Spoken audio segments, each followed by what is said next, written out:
بسم الله الرحمن الرحيم. أعوذ بالله من الشيطان الرجيم. بسم الله الرحمن الرحيم. Assalamu alaikum wa rahmatullahi wa barakatuh. Bienvenue sur l'émission La Sharia Intelligence. J'ai avec moi dans le studio aujourd'hui encore mes chers frères, mes chers collègues, Monsieur Ismail et aussi la sœur Khadija. Donc, on aborde toujours le sujet de la régulation de usul al-fiqh par les maqasid de Sharia, les objectifs suprêmes de la Sharia. On continue là où on a laissé dans l'épisode dernier. Et Inch'Allah, j'aimerais commencer avec Monsieur Ismail aujourd'hui.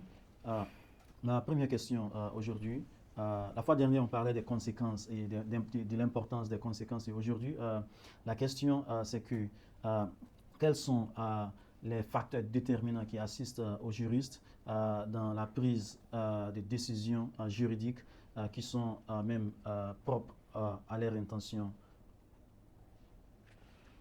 Alors, merci beaucoup pour cette question. Alors, je crois que lorsqu'on parle des facteurs déterminants, il est très clair et bien évident que pour nous de comprendre qu'on parle des facteurs qui assistent lorsque, évidemment, il y a en quelque sorte des insuffisances de preuve ou bien lorsque le jury se trouve dans un contexte où les informations semblent être un peu insuffisantes pour lui. Alors, quels sont les facteurs qui l'assistent, le permettant de continuer comment on appelle ça, le développement de ses fatwas ou bien dans comment on appelle, dans le traitement d'un problème ou d'une situation.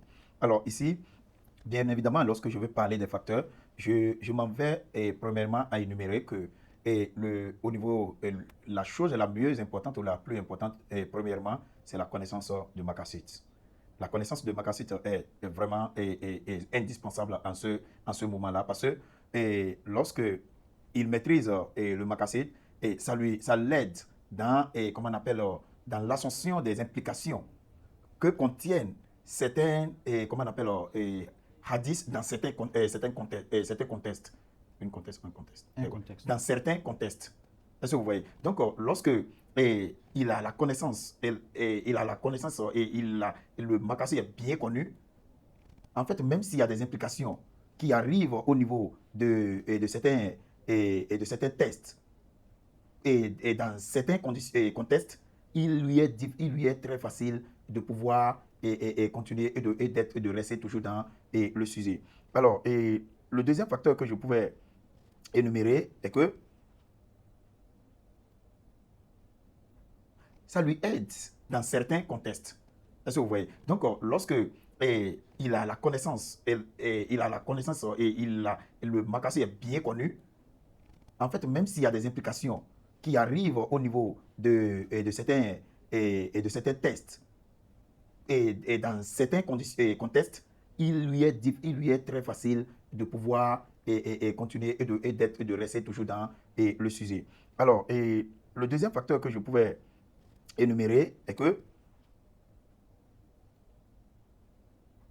ça lui aide également, en quelque sorte, ça lui aide également dans la perte. Ça lui aide également, en quelque sorte, ça lui aide également dans la perte ou bien dans le manque comment on appelle,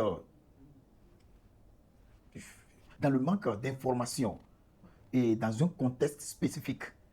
C'est-à-dire que le jury est en face d'une situation où le jury est en train de développer un fatwa. Donc, il peut arriver où, dans ce contexte-là, les informations sont manquées. Alors, la connaissance de maqasid lui permet, en quelque sorte, de ne pas quand même, de savoir, malgré tout ce que je suis en train de dire, et malgré tous les contours que prennent, comment on appelle, mon développement, je sais là où je vais atterrir. Alors, si je sais bien sûr là où je vais atterrir, telle que soit l'insuffisance des informations, je reste toujours dans le contexte. Alors, l'importance aussi de la triangulation, il est très nécessaire pour lui comment on appelle, d'utiliser la méthode de triangulation. C'est aussi un facteur très déterminant parce que au moins cette méthodologie, cette logique lui permet de savoir où il a quitté, par où il doit prendre et la destination où il est en train de vouloir atterrir. Alors, lorsqu'on voit l'ensemble de tout cela, on se dit que les facteurs déterminants, ou le premier facteur déterminant, c'est le makassid. La connaissance de makassid est très très important. Et aussi, il faut noter que le contexte ou bien la triangulation est aussi important dans l'évolution et dans le développement. L'ensemble de tout cela, on se dit que les facteurs déterminants ou le premier facteur déterminant, c'est le makassid. La connaissance de makassid est très très important. Et aussi, il faut noter que le contexte ou bien la triangulation est aussi important dans l'évolution et dans le développement d'un fatwa par un jury ou bien dans la résolution d'un problème. Alors, la considération des conséquences. Alors, l'implication de Makassi permet comment on appelle, au jury d'accroître les bénéfices et de prévenir en quelque sorte le mal. Ça veut dire que ça l'aide dans son évolution de multiplier ses chances dans le côté des bénéfices et de pouvoir prévenir le mal qui pouvait surgir. Alors,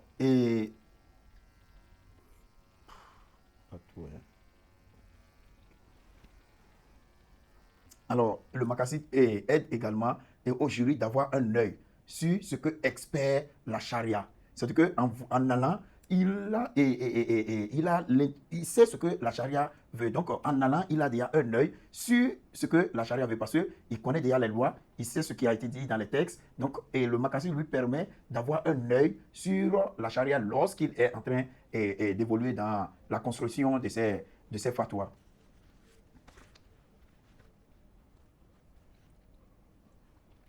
Et vous allez donner quelque chose sur Masla et ça des heures. Et il y a un autre facteur, et la différenciation du moyen et les instruments de la charia. Ça veut dire que dans notre conduite et dans son évolution, il y a un autre facteur qui permet au jury de faire la différence entre les moyens et les instruments de la charia. Alors, sur ce point, il y a par exemple, on dit que les moyens comme étant les objectifs sont souvent plus importants que les objectifs sont souvent plus importants que les moyens, c'est-à-dire les instruments. Alors, il y a un autre point où on parle de l'utilisation et de, comment on appelle, Istisan et Sad des Aria. Il y a même le safety net et qui sont Safety net, les outils. Il y a un autre où on parle de l'utilisation de Istisan, Sad des Aria et les filets, en quelque sorte les filets de sécurité entre parenthèses, qui sont des moyens aussi et qui aident le jury le jury à changer les moyens souvent. C'est-à-dire quoi? Lorsque je suis dans une position donnée et que je suis en train de développer mon fatwa et qu'en allant, je sais, oui, bien sûr, et le makassi me permet de savoir quel est l'objectif que je suis en train de poursuivre. Mais en allant, je me suis rendu compte que dans ce contexte, et avec comment on appelle les idées que j'ai, les arguments que j'ai, si je dois faire preuve ou bien je dois faire cas à ces arguments, ça peut créer un autre débat. Donc, ces moyens lui permettent de changer en quelque sorte les moyens, c'est-à-dire d'avoir d'autres sortes d'idées. Mais une chose est sûre, en restant dans le contexte même comment on appelle, du makassid, que je sache où je vais et que je reste dans le contexte pour que, malgré que quand on dit le changement des moyens, ce n'est pas aller dire encore autre chose qui contredit ce que vous étiez en train de dire, mais ça lui oriente et ça le protège dans son élan ou dans son achèvement vers l'objectif et le but poursuivi.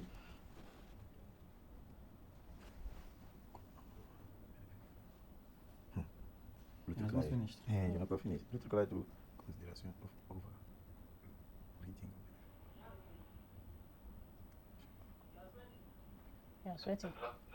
C'est vrai. Alors, il y a un autre facteur, la considération comment on appelle, du bénéfice et du mal. Donc, le mal et le bénéfice doit être toujours plus grand que le mal. Et à chaque fois que le jury est en train de développer ses fatwas et à chaque fois qu'il est dans un contexte donné, il doit toujours viser le bénéfice. Et le bénéfice, que ce soit dans une situation où il y a le mal, il y a le bénéfice, il s'en rendre compte que le bénéfice doit être toujours primé, c'est-à-dire que le bénéfice doit dépasser à tout moment le mal. Alors, je crois que c'est ce que je peux donner comme explication à ce niveau. Donc, merci beaucoup. Je ne sais pas s'il y a des facteurs supplémentaires qui aident aux juristes aussi de prendre des décisions juridiques sensibles dans la charia. Merci beaucoup. Bismillahirrahmanirrahim. Pour que les juristes peuvent utiliser le maqasid et l'application de maslaha, sadd zaria et istihsan, ils doivent prendre en compte la gravité et l'importance du préjudice ou du bien. Quand je parle de cela, je parle de daruriyat, ça veut dire les choses qui sont vitales pour la vie, nécessaires. Par exemple, si quelque chose peut endanger la vie ou la sécurité, si la situation peut emmener est une menace à la vie ou la sécurité, ça devient très nécessaire à réagir et trouver une solution. Ou le menace même peut être, on peut dire, hajiyat. Ici, ça veut dire une menace qui est exigeante et qui est importante, mais ça ne touchera pas à notre vie. Troisièmement, est-ce que cette menace est un luxe désirable ou l'embellissement? Par exemple, choisir sa chaise dans l'avion. Après voir le degré de l'importance du menace, le juriste doit aussi voir la fréquence et la probabilité du préjudice ou de la bénéfice. Ici, nous parlons de est-ce que nous sommes certains que le mal peut se produire ou c'est simplement probable ou ça arrive très rarement. Merci. Merci beaucoup. Donc, si je comprends très bien, c'est que lorsque les juristes veulent prendre des décisions juridiques, par exemple, il veut donner un fatwa, il fait l'évaluation de la situation, et il essaie de voir si le mal de la situation est plus que le bien. Donc, si le mal est plus que le bien, cela veut dire qu'il peut utiliser ce qu'on appelle le sadd zaria, le blocage des moyens qui mènent à ce mal. Donc, si c'est que le bénéfice est plus que dépasse le mal, donc ils peuvent utiliser le maslaha pour donner l'opportunité de continuer à faire ce bien. Donc, comment est-ce qu'ils déterminent ce qui est bien et ce qui est mal? Il y a trois choses que vous avez dit. On parle ici des hajiyat, daruriyat, hajiyat et tahsiniyat. Et quand on parle de daruriyat, on parle des situations qui sont très très précaires, très dangereuses. Quand une personne se trouve dans une situation là où ils ont besoin des choses et s'ils n'ont pas ces choses-là, ils peuvent perdre leur vie. Donc en ce moment-là, on parle de daruriyat. Donc il faut faire quelque chose, il faut réagir, il faut agir afin de résoudre ce problème pour que les gens ne perdent pas leur vie. Si le mal est à un niveau là où les gens ont besoin de quelque chose, par exemple, et ils n'ont pas cette chose, ça les causera du mal, mais ils peuvent toujours survivre, même sans la chose. Par exemple, ils veulent manger, mais il n'y a pas, ils ont du riz, mais il n'y a pas de soupe, par exemple. Oui, ce n'est pas intéressant de manger du riz simple sans de soupe, mais ils peuvent toujours continuer à manger. Ils ne vont pas mourir s'il n'y a pas de soupe, ils ne vont pas mourir. Mais si c'est une situation là où ils finissent de manger, mais il n'y a pas de l'eau, il n'y a rien dans la société entière, ça devient un problème. On finit de manger, il n'y a pas de l'eau pendant 3 jours, pendant 4 jours, ça devient un problème. On doit vite réagir pour qu'on puisse avoir de l'eau, sinon les gens vont commencer à mourir, surtout les enfants. Donc cela est très très important. Mais si ce sont des situations là où quelqu'un perd, par exemple, à son portable, par exemple, la perte du portable n'est pas nécessairement une chose qui va causer la vie à cette personne. Oui, c'est vrai, évidemment, dans quelques situations, ça peut causer la vie à la personne si tous les secrets de la personne, les secrets des affaires de la personne se trouvent dans ce portable. Il faut évaluer la situation. Si le portable perdu, par exemple, contient des secrets, des mots de passe, des affaires de cette personne dans son portable et que quelqu'un d'autre, une mauvaise personne, prend ce portable et peut endanger les affaires de cette personne. Donc, si les juristes veulent prendre de position où il veut faire des décisions sur cette situation. Donc, il peut utiliser aussi le maslaha, l'istihsan et autres. Donc, je crois que c'est le degré du mal ou le degré du bien, le mal par rapport au bien qui détermine quels sont les outils juridiques qu'ils vont utiliser pour faire les décisions. Fréquence. Et la fréquence aussi du mal, la fréquence du mal ou du bien. Donc le bien doit toujours dominer le mal dans des situations pour qu'il puisse arriver à des positions, à des décisions juridiques.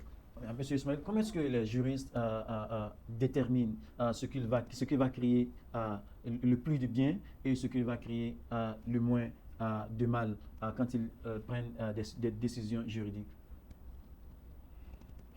Alors, merci beaucoup et merci bien pour la question. Et je crois que l'alternative qui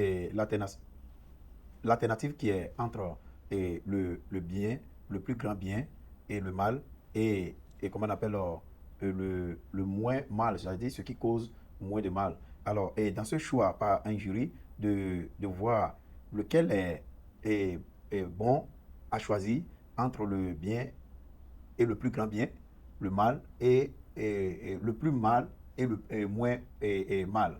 Alors, et à ce niveau, le jury, dans son évolution, pour amoindrir le choc, doit d'abord voir les conséquences, par exemple, de mon acte. Combien de personnes seront affectées? C'est une nation, c'est une communauté ou c'est le monde en général? Il y a cette question, il y a cet esprit qui doit toujours animer le jury. Là où je vais, oui, c'est vrai, il peut y avoir un mal. Mais le mal, combien de personnes peuvent être affectées? Alors, si, comment on appelle, causer par exemple comment on appelle, un mal mineur peut arrêter ou peut prévenir un plus grand mal, ça veut dire que le jury doit savoir nécessairement que, il doit savoir la position qu'il doit prendre. Ça veut dire qu'il y a des mal, des fois, qui sont causés juste pour éviter le plus grand mal. Donc, en ce moment, le jury est censé mettre cette fois en sorte que si ça peut créer un mal, mais le mal soit un mal mineur qui prévient un danger plus grand que ça qui vient. Et on peut prendre on peut prendre ici l'exemple de la pandémie.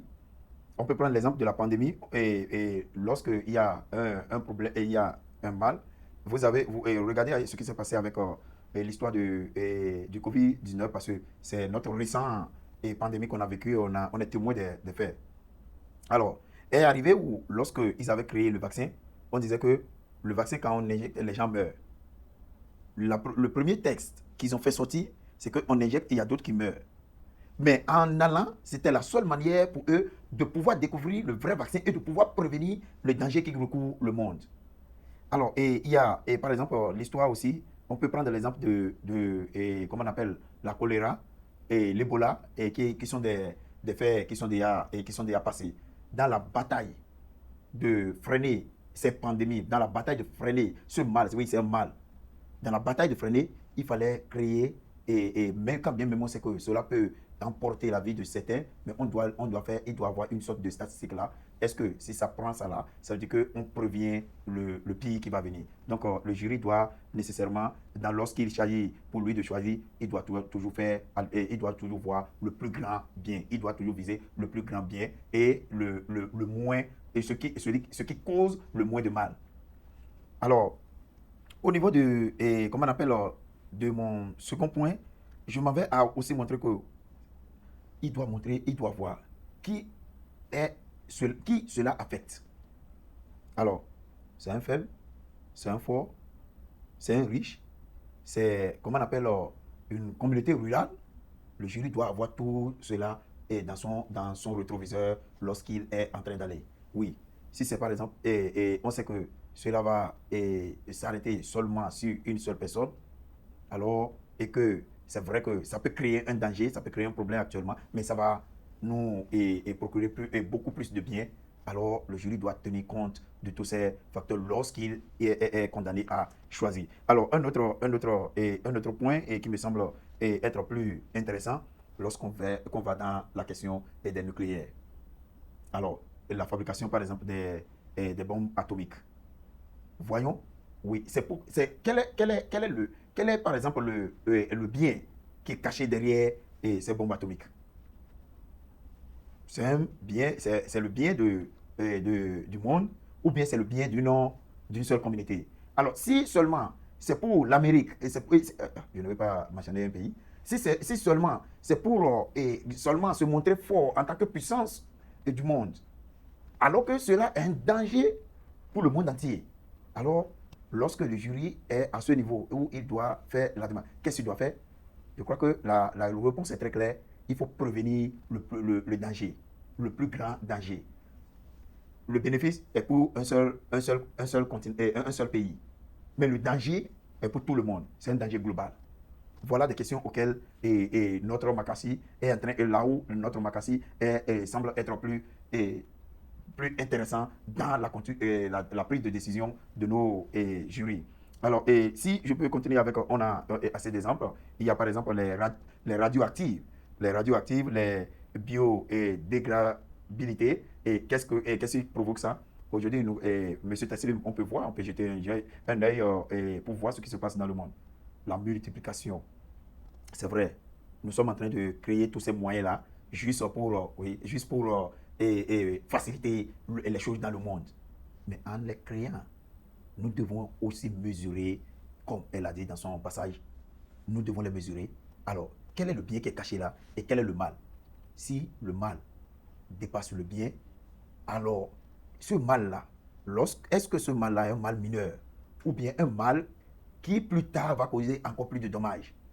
Si le début est un mal juste qui va nous relancer, alors le jury doit savoir tout ça. Le jury doit prendre soin de tout ça là lorsqu'il est dans la conduite de ces fatwas, ou lorsqu'il est dans la résolution de certains problèmes, ou bien il est dans le cas de choisir entre ce qui est bien, ce qui est plus bien, ce qui est mauvais et ce qui est un mal et le plus grand mal. Merci. Merci beaucoup. Bon, on parle ici des jurys. Vous avez cité quelques exemples on sait même que dans la vie contemporaine, ce sont les spécialistes hors de religion qui travaillent sur ces choses. Par exemple, vous avez parlé de la radioactive et on sait que quand on parle de la radioactive, ce sont ceux qui travaillent là-dessus ne sont pas les juristes, les spécialistes religieux. Donc, je vais revenir à la sœur par rapport à ça. En dehors du milieu religieux, comment est-ce que les spécialistes musulmans peuvent faire des évaluations de l'impact et aussi des conséquences de ces gens, des faits à laquelle on fait face dans notre vie? Merci beaucoup. Alors, d'abord, il faut noter que l'islam est une religion qui est une manière d'une vie complète. C'est pas l'islam n'est pas seulement dans les études islamiques ou le fiqh, c'est tout. Non, l'islam fait partie de toute notre vie jusqu'à la mort. Alors, les juristes islamiques ont besoin des spécialistes des autres matières dans le monde entier. Quand nous parlons d'une pandémie, nous avons besoin des médecins qui comprennent l'islam et peut aussi nous faire comprendre comment réagir dans un milieu islamique. Les juristes islamiques ont besoin des informaticiens, les ingénieurs, les médecins, les spécialistes de toutes les matières avant de faire un fatwa, avant de donner une loi. Parce que les temps changent et la condition d'un peuple, la plupart du temps, avant de dire non, fais ça, ne fais pas ça, c'est important parce que les juristes ne sont pas des savants de tout. Il y a toujours quelqu'un qui connaît cet aspect encore plus mieux qu'eux. Les juristes ont besoin de comprendre les conséquences de leur fatwa et leur importance. Les spécialistes doivent arrêter, surtout les spécialistes dans les différentes matières, doivent arrêter d'être silencieuses quand ils voient des choses qui ne vont pas. Parce que la plupart des spécialistes, ils entendent les fatwas des juristes et ils ne disent rien. Ça doit arrêter. Merci beaucoup. Non, merci. Donc, les juristes, les spécialistes religieux ont besoin des spécialistes dans les domaines non religieux. Donc, avant de faire un fatwa, ils doivent tous se consulter et d'arriver à une décision qui est proche même de la religion, mais qui aussi aide à atteindre les maqasid de charia, les objectifs de la charia, pour qu'enfin on ne cause pas de problème aux gens au nom de l'islam. Même si l'islam, même si la charia dit de faire quelque chose et qu'en ce moment-là, la chose sera d'une conséquence négative, donc il ne faut pas faire, parce que ça va à l'encontre même du maqasid, de l'objectif de la charia. Donc il faut voir comment changer ce fatwa en ce moment. Donc merci beaucoup encore, chers frères et sœurs. Inch'Allah, je crois qu'on est arrivé à la fin de l'épisode aujourd'hui et on se racontera dans l'autre épisode encore, Inch'Allah. Merci aussi à nos téléspectateurs, Inch'Allah. Ici, j'aimerais dire salam alaikum wa rahmatullahi wa barakatuh.